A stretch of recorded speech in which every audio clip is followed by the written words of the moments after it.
time and conserve as much as possible. Taylor. And they can't get the long connection as it falls incomplete.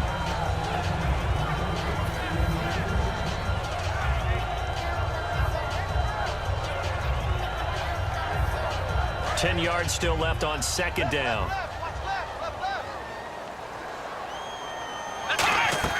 Taylor will throw again. Man open right side. It's the tight end Clay. And all the way home for a Bills touchdown. Charles Clay, 40 yards. And the Bills get a bit closer. And they put it in the end zone, which was job one. Now they have to convert. And then it's decision time, isn't it? Yeah, so this is what all teams go through. You look at the clock, you're inside 2 minutes, look at your timeouts, make that onside kick decision. Yeah, how do you feel about your defense, where you are in terms of the scoreboard, and the time left on the clock, as you noted, so many things to go through. Fielded about a yard deep. And now what they want to see here, he's still down on the field. Obviously such an important part of their passing game, and the training staff, they're going to have to attend to it.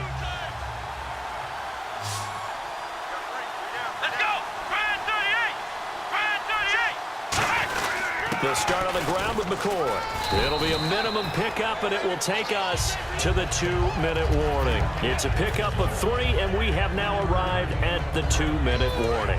Well, they held him to a short gain on that one, and it almost felt like on that first run, they were trying to just throw the jab at him. So how do you stop the jab? Get closer and smother it, just as they did on that last play. And incomplete there. A nice hit. Jars the ball free and brings up third down. Looked like they had an opportunity for a big play across the middle, but he didn't have the concentration or the focus necessary and dropped it before he could haul it in.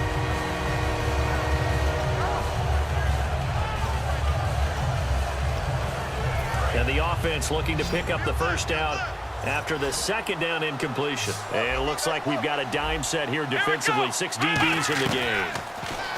Taylor. Over the middle and caught by the tight end Clay. That one goes for 29 yards on third down. And he's the epitome of what we call the move tight end. A guy that you can line up anywhere. In the slot, out wide, in tight.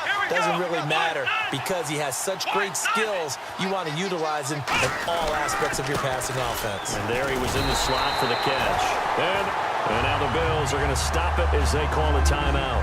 It's just their first. They've got 2 more to use here in the final stages. And the offense moving in the wrong direction here now as they face a 2nd and 12.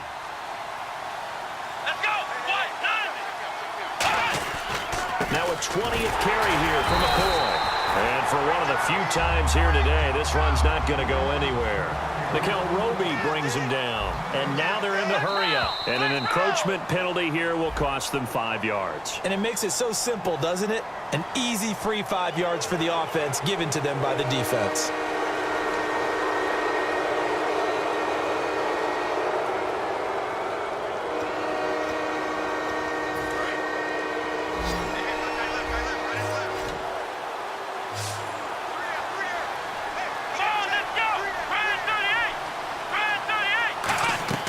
Now it's Taylor. Firing quickly here, and that's complete. Now the Bills will take another timeout. That'll be their second, so one more chance to stop the clock here, and we'll be back. And here's a big one now. Trying to hold this lead. They're going to go for it here on 4th down. Here we go. And they'll run it with McCoy. They had to go for it with such little time remaining. And that'll be just about all she wrote for this one. And the Bills getting set to go. One possession game. Time very much a factor. How does the offense handle this situation? Well, in a lot of cases, they should be somewhat relaxed. And I know that's counterintuitive because this is a pressure situation. But this is Friday practice every week of the season. You go over this situation, having to go downfield, limited timeouts, got to get out of bounds and keep the drive going and set yourself up. Defensively, you can't just lay back and let them do whatever they want. So it is a cat and mouse deal here. How much pressure will the defense bring, and how much pressure can the offense handle? We're going to find out.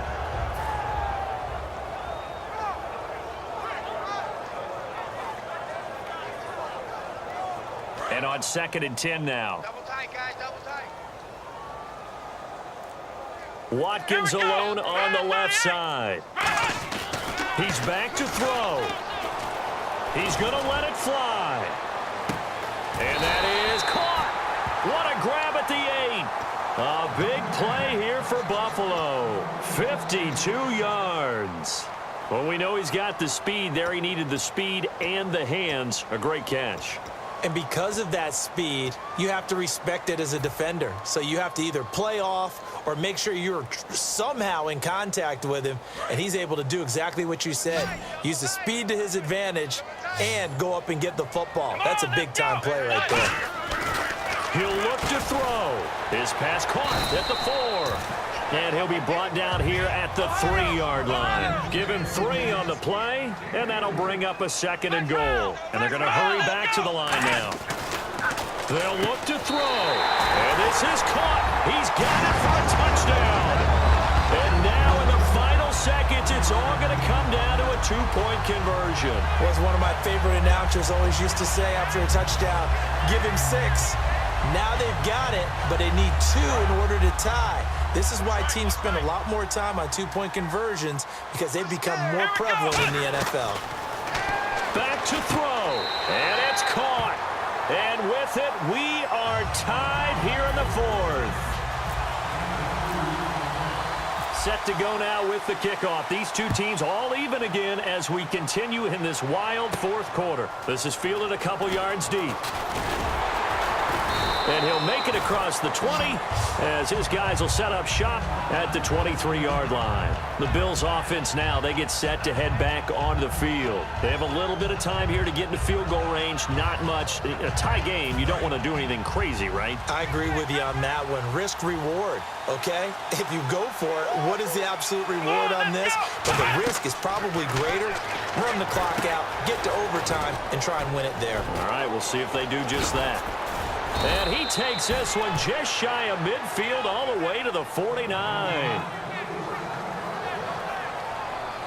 It's a little teaching moment here. Overtime rules. Remind us how this goes, partner. Okay, so in the past, we had sudden death. First team to score wins, but no longer. Now, if the team receives the ball, scores a touchdown, they win the game. If they kick a field goal, though, or don't score, the other team gets a possession. And after both teams get a possession, then we're into sudden death. First team to score wins the game. And he will be brought down here at about the 17-yard line. And here come the Bills. They're set for their first drive here in overtime. And this is where the crowd can really become a factor. They've had to battle it all day, but I know what you're saying. In overtime, that gets doubled, doesn't it? At least, because now the crowd really wants to be involved and help their team. And that first drive can dictate the whole thing, because they know if this team takes it downfield and scores a touchdown, it's game over. It's been loud in here so far. They'll go again to McCoy. And he is going to lose yardage here. He'll wind up losing a yard on the play, and that'll lead here to a 3rd down. I don't know about you, partner, but I'm rubbing my eyes after that play. Did we just see that runner not get yardage? A big-time play by the defense. It does happen occasionally, even against the best running backs who are having big days. They'll try and set up the screen. It's complete. And he gets it to the 32. Good enough for a 1st down. And Brandon, from our time in college football, where receivers weren't running the traditional NFL route tree, one thing they did learn, find open areas, find soft spots, and set up and catch the ball. And I think we just saw that there. Yeah, we saw that indeed, picking up the 1st. And he's brought down. 12 yards on the pickup, and it'll give the Bills a 1st down. Really good, skillful, tough running throughout this contest. Picked up 1st down after 1st down. He's got to have a nickname, doesn't he? How about the human 1st down machine? I think that fits. It's a 6-yard pickup, and it gets him to 2nd and 4. This drive is turning into an extended one, and the guy carrying the ball, he's becoming more like a body blows guy. Every carry is putting some damage on the defense. So after a while, I'm not too sure how many guys are going to want to run up and tackle him. Now Taylor with a draw to McCoy. And he'll go down shy of the 40 at the 41. It's an 8-yard pickup and leads to a new set of downs. So many teams want to throw the ball in this situation nowadays, but I love watching a team that has enough confidence to go ahead and run the football. In that situation, that's almost a tendency breaker. On the counter, here's McCoy. And little room to maneuver there. He gets it down to about the 39. 2 yards on the pickup there. It'll be 2nd and 8. That's a good play by the guys on the defensive side of the ball. Held him to a gain of 2. And that changes the playbook a little bit now for the guy calling plays. 2nd and 8. Now he's got to probably think about going to the air instead of maybe staying with the ground game. No gain on the play there, so that doesn't help. Now they're looking up at a 3rd and 9 situation. And they're going to speed things up here. On 3rd down, Taylor. Oh, and it's intercepted. Picked off by Aaron Williams. And they take possession of the football and have it at the 36-yard line. Back onto the field now comes the Bills' offense. Their defense did its job, got the stop. All they need is 3, and this is over. Couldn't have done much else other than score themselves and end it. But they turned it back over to them, and now all they need is a field goal to win the game. Excellent job by the defense. Can the offense finish things off? That part 1 is done. Now part 2. That's going to go as a loss of 2, and it'll be 2nd down. The evaluation process in today's NFL does not take into account as much bulk as it does speed, and that's what we're seeing with the linebacker position. Those guys that can run, they can play at any spot because they can make plays on the opposite side of the line of scrimmage. Flex round! Flex round! Let's go! What? Here we go! Watkins alone on the left side. Now Taylor. He's going to get this one out to his fullback. Fights off another. I think the second tackler would have learned from the first. 5 yards on the pickup, and that'll bring up a 3rd down. Looking to speed things up here, going with some tempo. I think the good offensive coordinators in the league now are looking at the fullback position and finding the right guys to hide in that spot and increase their passing game, as we just saw there. How about the run after catch? Racked him.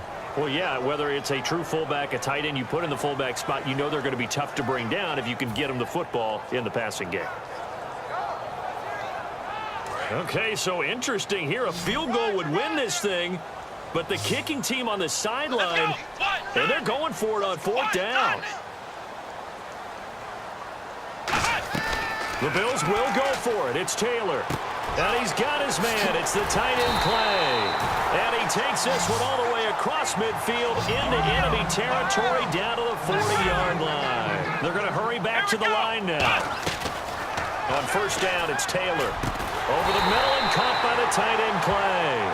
11 yards on the pickup, and the Bills are going to have a 1st down. And on that last play there, he's over 400 yards passing now. You know what that generally means? Success. That, and it means you really didn't miss opportunities. Usually very accurate. The ball's getting to the right place. Guys are making yardage after the catch to help you out that way. I mean, the whole team has picked it up. And don't forget, that means the offensive line has had to pass protect pretty well, too. Everyone dialed in. Now hold everything here. We're going to get a timeout by the offense. It'll be their 3rd and final stoppage here in overtime, and we'll be back. Offense comes to the line now, 1st and 10. They come out 5 wide, 3 of them to the right side. Now Taylor on 1st down. This is caught. Watkins. And he's into the end zone for the touchdown and the game winner in OT. Now, he's tough to contain as it is, but in man coverage with a pretty deep pass downfield, really tough to contain. And it's so difficult because every play you've got to consider he might try and run past you. So your goal as a defensive back is to give him plenty of cushion, meaning lots of space between you and him. If he wants to catch the short stuff, come up and secure the tackle, hit him a bunch during the game, and try and keep him in front. But if you turn your head for a second, if your concentration wanes, bye-bye. He just takes off and goes. And I think that's what we just saw there. So that'll do it. For my partner, Charles Davis, and the best darn crew in the industry, I'm Brandon Gaudin. This has been a presentation of the NFL on EA Sports.